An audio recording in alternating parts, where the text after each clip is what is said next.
Hey everybody, welcome to Silly Bubba's Barbecue. So you've got me here the night before, a pretty big cook for my family. I'm going to trim a prime grade brisket. I found it at Costco. It's about 15 pounds. Looks pretty good. It's got some really good fat striations, and I'll show you that here shortly. But what I'm just doing tonight, I'm just trimming the brisket. I'm going to pre-season it. That's one nice thing about beef. Oftentimes you can season it the night before. You know, a lot of people talk about pork and ribs and so forth. Don't season it the night before because the salt, it'll draw too much moisture out of it and so forth.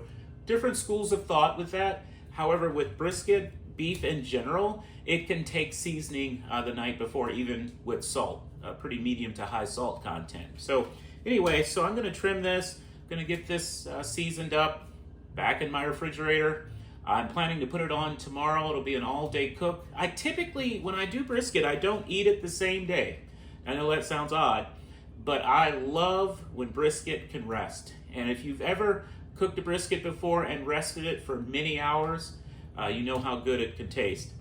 You know, oftentimes when you go to the restaurants, your favorite brisket restaurant, and you're eating brisket that day, it's hardly ever cooked the same day. In fact, almost, I can guarantee you, it was cooked the night before and then put in a warmer at about 140 degrees. And the one thing that's nice about that is that the brisket doesn't necessarily have to be completely done. So you can take a brisket to almost done. You could take it to maybe 190 degrees, whereas normally you hear 202, 203. I don't like to do that with my briskets. I take them to they're almost done, and then I check it with probes and so forth. I feel underneath to make sure it's feeling a little bit soft, but not too soft, not too tender. It's just getting there. And what happens is then I'm able to put it in my oven. I'm able to hack a Samsung oven down to about 140 degrees. I let it ride overnight.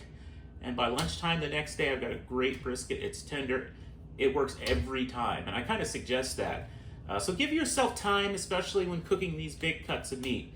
That's what I've found to be the best.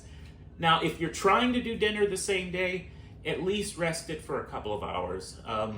Honestly, 4 or 5 hours probably would be a lot better, but at least a couple of hours, because think about it. Now, you've been hammering your brisket with heat, convection, for who knows how long, 12 hours, 14 hours. And so you've got all of this fat that's rendered inside of your brisket, but it's nearly bubbling. It's boiling inside of the brisket practically because it's rendering, the fat's melting and so forth. So once you take it off the heat, it takes time then for that brisket to kind of contract a bit, for the fluids that naturally keep your brisket juicy to redistribute, and that's what you want. And that's going to give you a great brisket. So anyway, enough talking. Just going to trim up my brisket tonight. You can follow along. A lot of things that bear on my mind, especially because I like Texas-style briskets.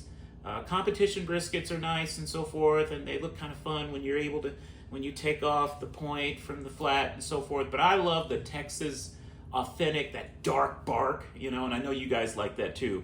So I'm going to show you how I do that. But I'm also going to show you, while trimming the fat cap, how I try to keep from scalping it. Now that's a big thing, because oftentimes people wonder, well, how deep am I going? How far do I know to go down in the fat as far as carving it off? But I'll show you a couple of tricks I've learned. All right, stay tuned. So I've got my brisket here out of the wrap. As you can see, it's a pretty healthy brisket. This is a prime. It's got a good amount of fat marbling to it, but it also has some of the pockets of fat here. Now, again, I'm cooking this Texas style, so this will end up being the bottom, but I still don't want these kinds of pockets of fat here, because what's going to happen is it's going to make it very difficult for the rub to stick on there. So I'm not going to go crazy with it, but I am going to take some of this off. So just bear with me here. I don't want to go crazy with it, just getting some of this off. Sometimes you got to reach under the brisket, kind of bow it a little bit. Helps you to get some of the fat off a little easier. So that's what I'm going to do. This is the boring part, so you know, follow along or skip ahead if you'd like as well. So I'm just going to get some of this off, clean it up a bit. You can see how much it is actually. You can tell that if I were to put rub on this, it's gonna be a difficult time sticking. So that's why I'm trying to get some of this off. Again, I'm not going crazy with it. Some other parts of the brisket, obviously, gonna take me a little bit more time to get that off. Yeah. Again, putting your hand underneath is gonna help considerably. We want this brisket to be aerodynamic because that's what's gonna cook. It's gonna cook a lot better if it's aerodynamic. And that's what you'll see in a little bit here. I'll get some of the edges off. Now, when I say get some of the edges off, I mean round the brisket up a little bit. You got to think about it. If you're cooking a brisket, like I mentioned before, you got all that heat going through your cooker, your kettle grill, going through your smoker. See, that's a huge pocket of fat right there. I don't like that at all. I'm gonna trim that a little bit.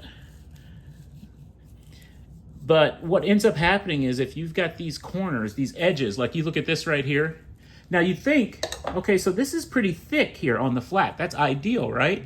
Yeah, but look, it's coming here to a point. So you can imagine heat just kind of hammering away at this point. After a while, this point here on the flat, this is gonna dry out. So I'm gonna show you how I round the edges out a bit, take some of the fat here off the bottom, and then I'll go from there. I'm not gonna round it yet. I'm gonna trim this a bit so you can see what I'm doing. Just removing some of this silver skin, some of this extra stuff. And actually, it's not bad at all. Okay. Now, if you've ever seen trim videos, you know that one of the big things that needs to come off is this guy right here. It's the decal. Now this decal, this is a pocket of fat, and it's not just on the surface, and you don't want to dig this entire thing out because it actually goes completely underneath. Where you see this meat, it comes out the other side on the back side of this brisket. It's fat throughout, as you can see right over here. It comes out on the other side. So you don't want to go crazy deep and just try to dig all that fat out. You will have a mangled looking Frankenstein type brisket, and none of us want any of that. So what I like to do, I like to cut it down a little bit. And how I do that is as follows here. I want this to be as level as possible. So this is one of the things I do. I'll come over here pretty far down, and look what I'm doing. Cutting deep into that because I want it to level off. Now, as I'm getting to the point, and let me just scoot this over here a little bit so you see it better. I'm gonna bring it level and come down right where the point is.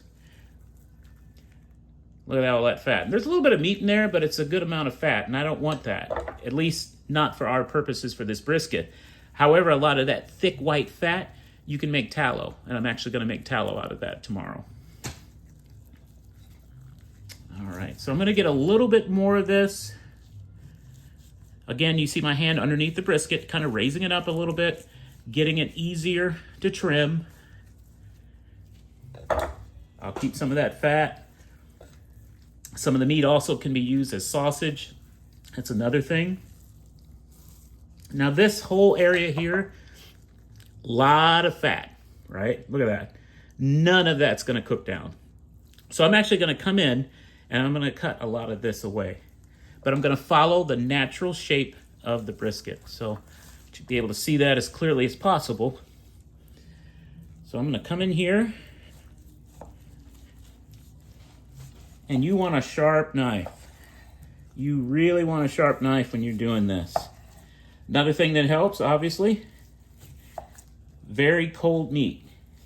Because as the meat warms up, what ends up happening, it's harder to cut.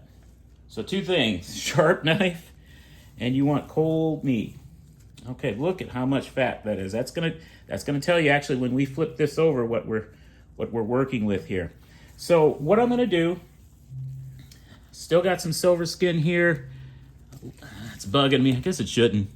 It's just silver skin, right? But I'd like to be able to make sure that the rub sticks. So I'm actually gonna turn this over because I wanna see what we're dealing with here on the fat cap. And this is where a lot of your work is gonna happen.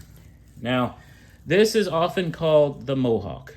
See, kind of looks like Mr. T a little bit, except in brisket form.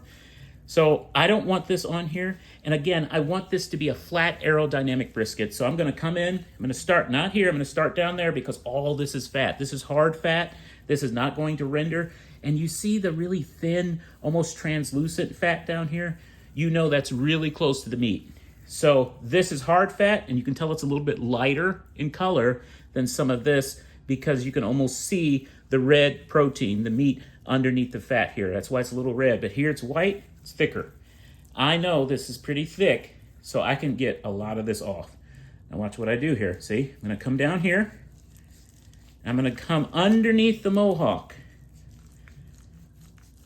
Yeah, look at that. Look at all that fat.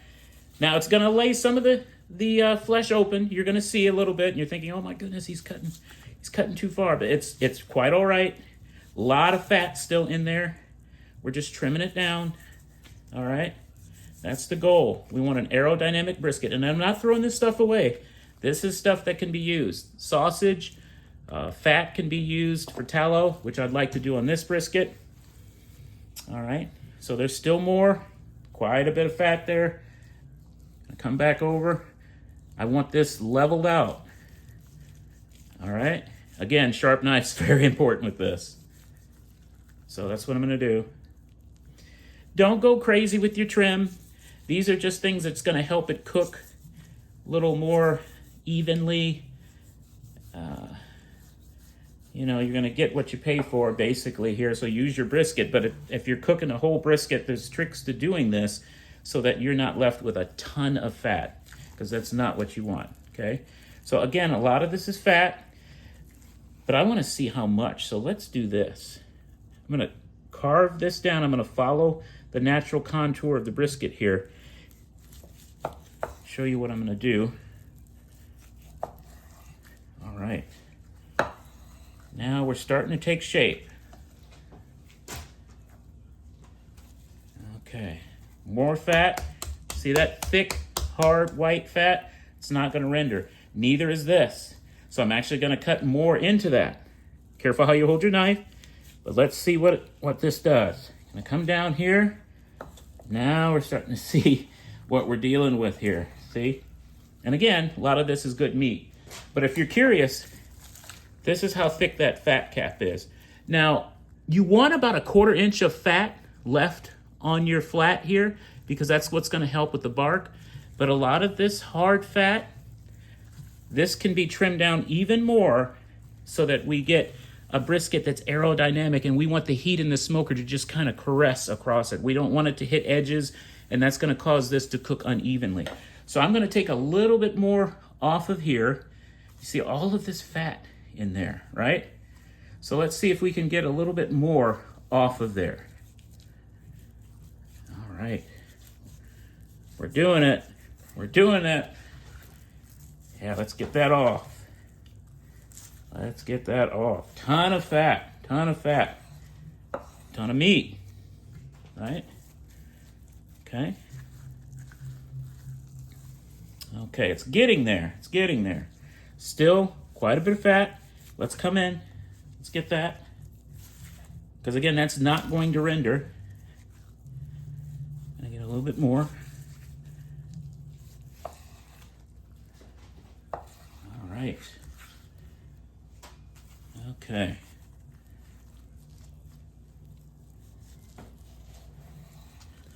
All right, now you're seeing what we're dealing with here. Okay. So not bad. Now here's the interesting thing about the point. Now we know you have the flat, we have the point, which is oftentimes called the moist too. What I like to do, just kind of pull on the edge here.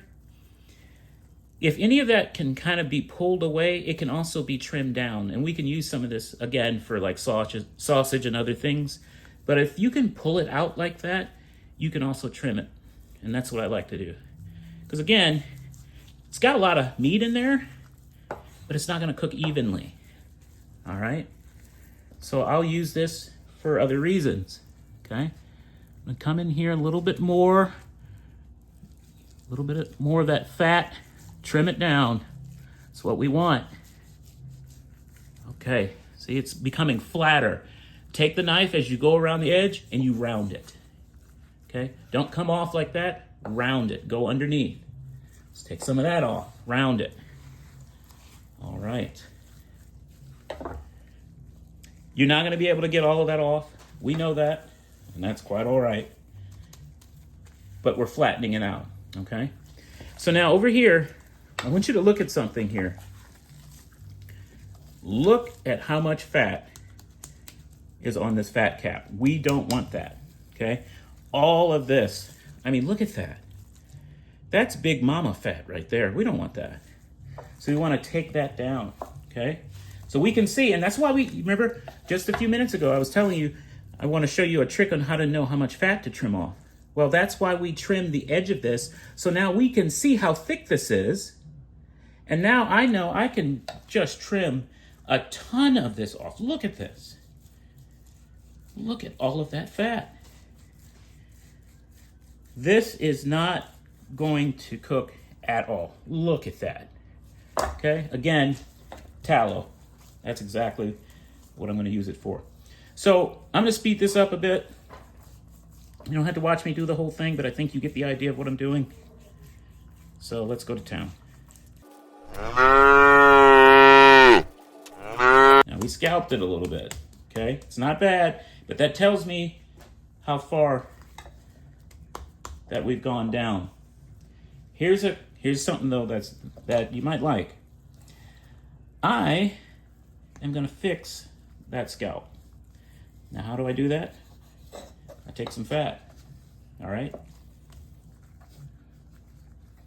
Like spit and glue, kind of similar. I put some fat right back there. And you're thinking, well, it's not, you know, it's not the same fat, right? You just stuck a piece there. As this renders, this is gonna cook and melt right in with the rest of the fat. All right, so no problem at all. I'm gonna take another piece.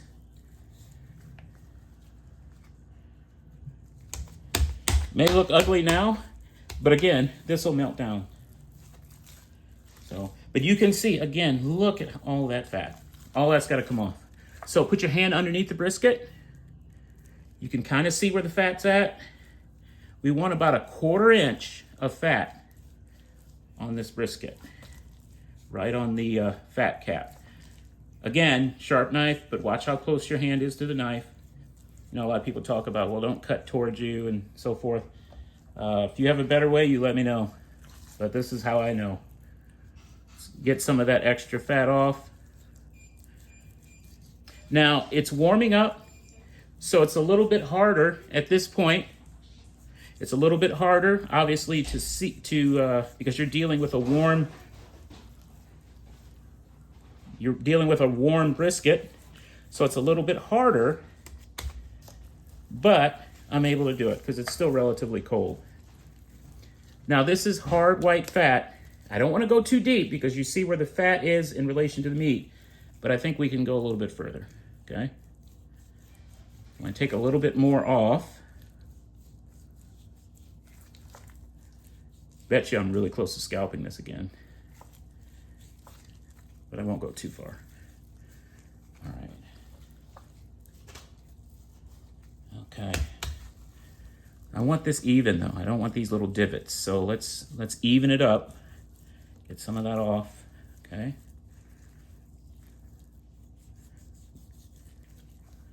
Excellent. Did you like that little trick? Yeah, I learned that. It's nice though, because you know, you think, oh man, I'm done, it's scalped, but you can fix it. You can entirely fix it. All right. Just want to even that up a little bit. Not trying to be a perfectionist, but just want it to cook better. Okay. All right. So I'm not really too upset about this. This isn't bad. Just want to take a little bit more down here.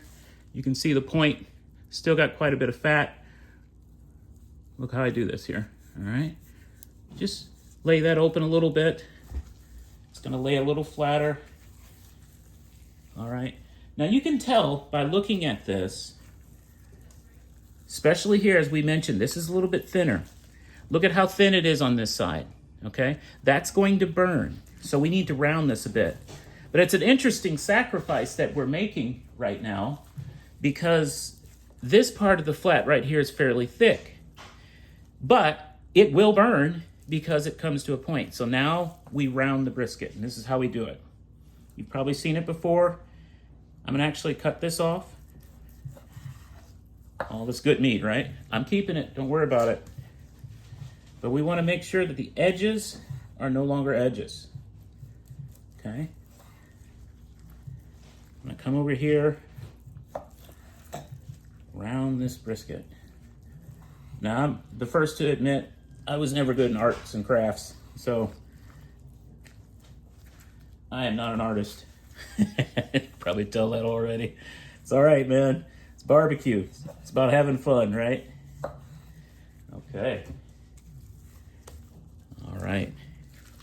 So that part's pretty round. Still bugging me with some of this fat right here.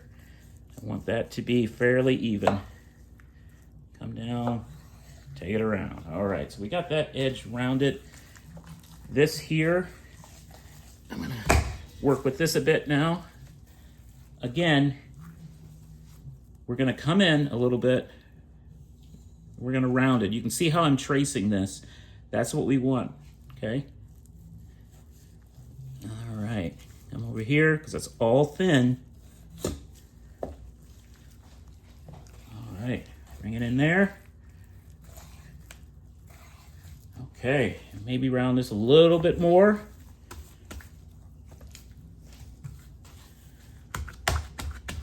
Pretty thin over there.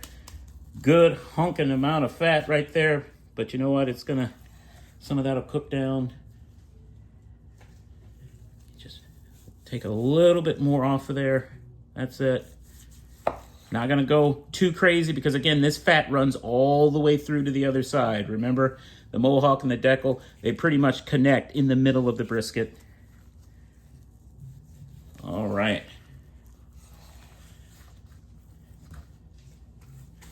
Okay, not upset about this at all.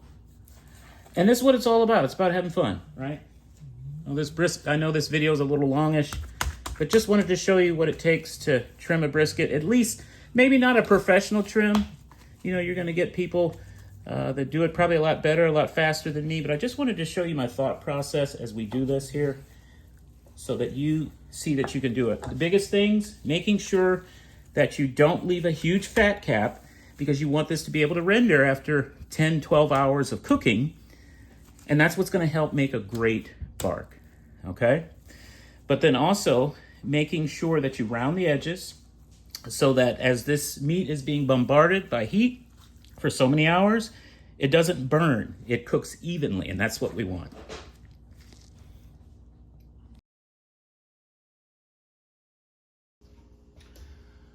All right, so thanks for hanging with me. I know this is kind of a longish video. It takes a while to trim a brisket, and I just wanted to show you all of my thought process.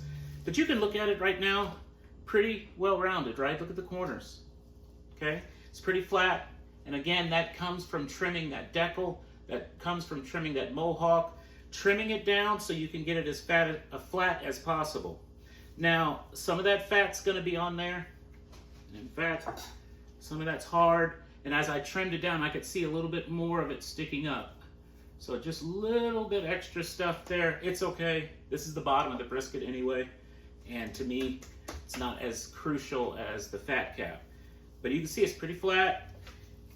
Trick 2 for you when you're going to the store, try to find a brisket where you can get a nice size, thick flat. That's what you want because that's gonna cook evenly. If this is really thin, it's gonna burn up quite quickly and you're not gonna have a desirable brisket. So you get what you pay for a lot of times, but you do have to look. This is a prime grade brisket, but oftentimes I'll buy choice as well, just depending on how good it looks. And you can find quite a bit of variation even within the grades. You know, even amongst choice, look for the better choice. Look for the choice that's almost a prime and so forth. Cook what you got. Cook what you can find. But you do get what you pay for. So make sure that you have a good amount of fat and that you're paying for something that you and your family are going to enjoy, right? This is barbecue. This is fun, and it should be fun for you. If you overcook a brisket, if you undercook a brisket, guess what? Take notes. Learn from it. And then the next time, look back at your notes and say, what could I have done differently? You know, treat every piece of meat that you cook according to its own merit. Learn from what you did in the past, but be adaptable with what you're looking at, okay? So now what I'm gonna do, sometimes I'll do just a salt and pepper rub on my briskets, but I've also made a rub that I kind of like, and what I tend to do and what I teach, I actually make a base rub, and my base rub, then I can actually take in many different directions. I've got a base rub with just some regular ingredients in it, regular spices that you have probably in your kitchen. But for brisket, then I add a few seasonings. For chicken, I take that base rub and I add some other seasonings and so forth and so on for ribs and even turkey, you name it. So I have a base rub, and then my base rub is basically a homemade seasoning salt that I've made that's not only salty, but it's savory. But what I like to do first, as many people have probably done in the past and that you've seen on YouTube and other videos, I think it's important to get a good layer of 16 mesh kosher salt. And I happen to use Fiesta Blend. I like it, cooks really well. Just a little tip for you as well. We talked about those hard edges on your brisket, and sometimes they burn. But also those rough, if you want to say those coarse edges on a brisket, attract more smoke as well. And so with coarse ground pepper, it helps create a beautiful bark. You get great smoke. And I've read it, I've seen it, that it's absolutely true that black pepper, especially the coarse ground, not the coarse ground, that doesn't make any sense, right? The coarse grade black pepper, that kind, that variety, really helps with attracting smoke to protein. So sometimes I'll do that with chicken, I'll do that with ribs, and I like to come through first so that the pepper touches the meat before any of the rest of the seasoning, okay? You want to season probably up about 8-10 inches, and that allows you to get good, even coverage. Now you're probably thinking, oh my goodness, he didn't use a binder. Well, I don't always use a binder. And I've been hacking away on this brisket for so long that the fat has kind of turned a little wet. It's kind of moist. And so it's making its own tacky surface, okay? So just kind of a light coat. Gonna get the edges here too. I don't go crazy on the edges though, because edges tend to burn. So I'll hit it lightly, but not heavily. Probably can't see it from here, but voila, okay? So pretty even coverage of that. But then I come back through with my homemade seasoning salt with a few extra ingredients. And this one I'll go kind of liberal. Want a good even coat all the way around the brisket. Again, I'm up about a foot, somewhere in that range. Want good coverage. This smells great, by the way. So, and if you want, I can actually put the ingredients in the description so you know what I'm working with here. I like it. Makes a great bark, great flavor, great barbecue flavor. All right. So this is the bottom. I'm not going crazy with it. Let's flip it over. All right. Got my scalped pieces here. I'm going to pound that back in. Don't worry. Like I said, when this melts, it's going to cook right in. You won't know the difference. Okay? All right. Again, black pepper. And it's sticking pretty well. I'm going to go a little heavier with this. This is the fat cap. This is where we want that dark, meteorite looking fat cap. I'm not trying to do off poivre here, but pepper is your friend in this situation. I'm going to come back over with my seasoning salt on steroids. And we should be good to go. All right. So tonight I'm just doing, as you saw, just a trim and then seasoning. So in another video though, I'll show you actually how this looks when it cooks. All right?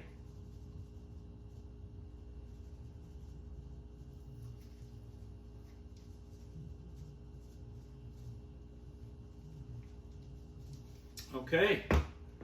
Thanks for hanging with me. I'm Silly Bubba. Hope to see you soon in other videos. I'll show you what this looks like. when I'm cooking it after it's smoked. Hopefully we get that meteorite color and that great taste. All right, thanks for hanging with me.